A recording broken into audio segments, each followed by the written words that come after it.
Assalamualaikum warahmatullahi wabarakatuh. Kami dari kelompok 3 ingin mempresentasikan hasil presentasi kami tentang BRI. Di sini dengan saya sendiri sebagai narasumber, nama saya Mulia Bisarin Tanjung. Nama saya Ira Lestari. Nama saya Sundari. Nama saya Anissa Dela Sapitri. Nama saya Farandika Jupri. Nama saya Kaluru Prasetya Storus. Assalamualaikum warahmatullahi wabarakatuh. Perkenalkan, saya Anissa Dela Sapitri dari kelompok 3 dari perusahaan BRI. Saya sebagai pemateri pertama akan membawakan materi tentang profil perusahaan dan latar belakang. Profil perusahaan. Bank Rakyat Indonesia atau BRI adalah bank milik negara, merupakan salah satu bank terbesar di Indonesia.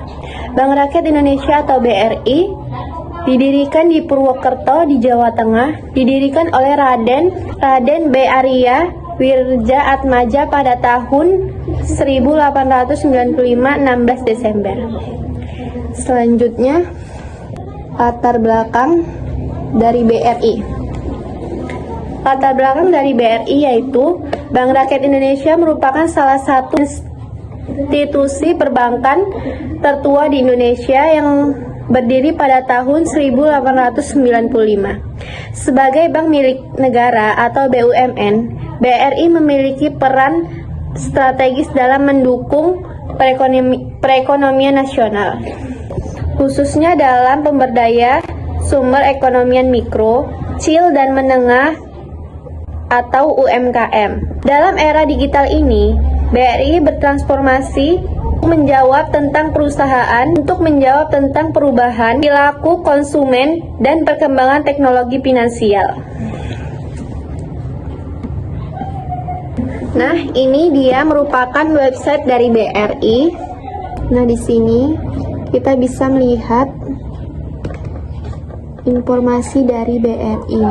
Nah, ini company profile untuk melihat sejarah latar belakangnya. Nah, kita bisa scroll di sini ya.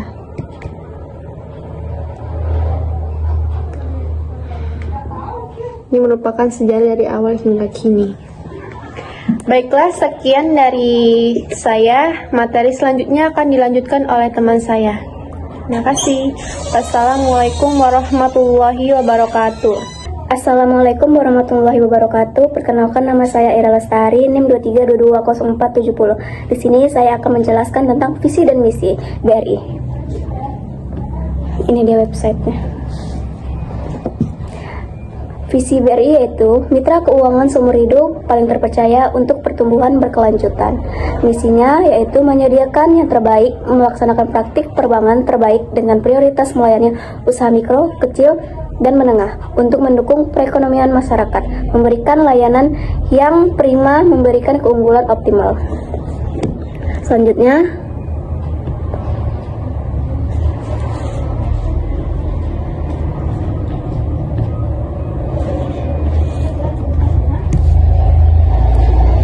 transformasi digital BRI. Ini. BRI telah melakukan transformasi digital sejak tahun 2017 melalui program Brivolution. Transformasi ini berperangkat dari kecerdasan bahwa sebagai bank terbesar dan paling tersebar di Indonesia, BRI memiliki biaya operasional yang tinggi, high operational cost, yang disertai berbagai risiko operasional. Di saat bersamaan, industri keuangan mengalami disrupsi dari perusahaan finansial teknologi fintech.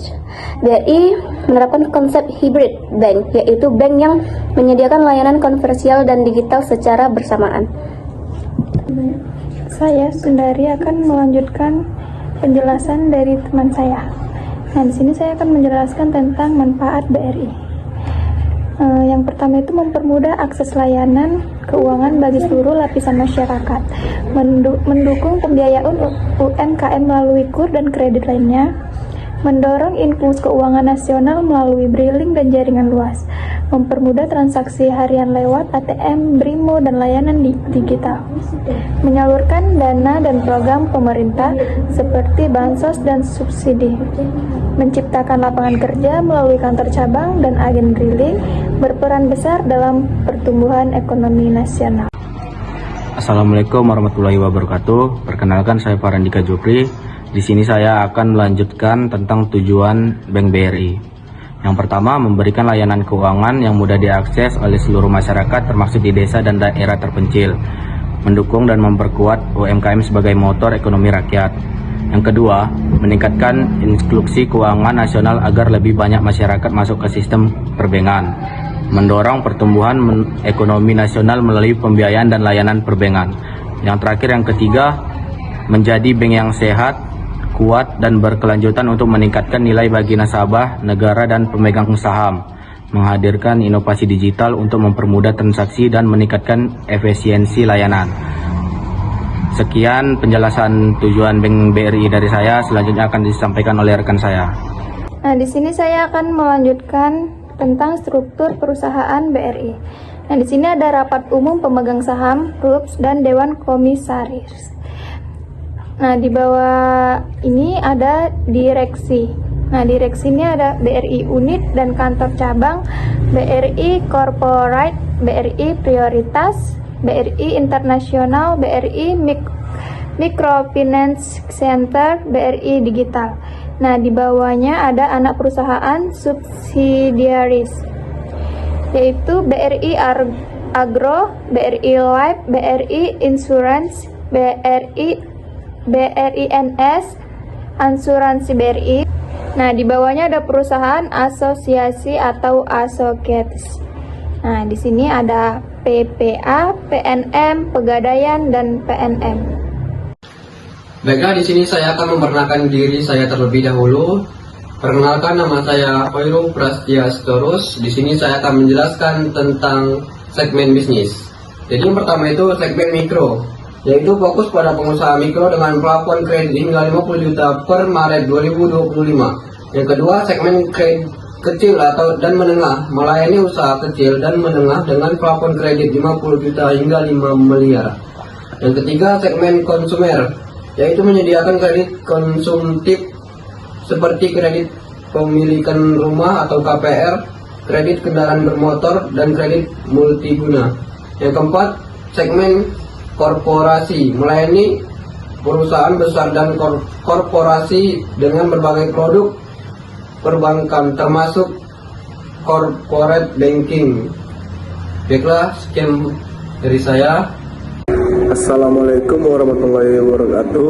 Perkenalkan, nama saya Mulya Sarin Tanjung, NIM saya 23220423. Saya dari kelas SI 5L. Di sini saya akan menyimpulkan hasil kerja kelompok kami yang berjudul BRI, dan kesimpulan singkatnya di sini, Bank Rakyat Indonesia atau BRI merupakan bank BUMN yang berperan penting dalam mendukung perekonomian nasional, khususnya UMKM melalui transformasi digital revolution dan penerapan konsep hybrid bank.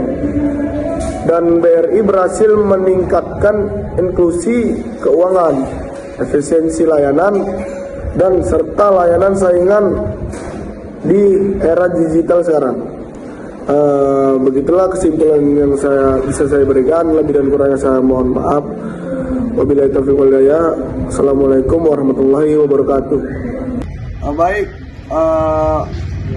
sekian dari hasil presentasi kami. Lebih dan kurangnya kami mohon maaf. Wabillahi taufiq wal hidayah. Wassalamualaikum warahmatullahi wabarakatuh.